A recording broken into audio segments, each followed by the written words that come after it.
విడు మొరటోడు అని వాళ్ళు వీళ్ళు ఎన్నెన్ని అన్న పసి పిల్లవాడు నవ్వాడు.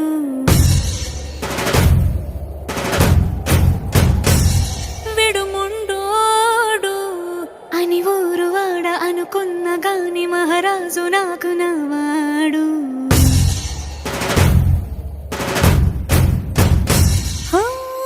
మాట పెడుసైనా మనసులో వెన్న రాయిలా ఉన్నవాడిలోన దేవుడెవరికి తెలుసును నాకన్నా.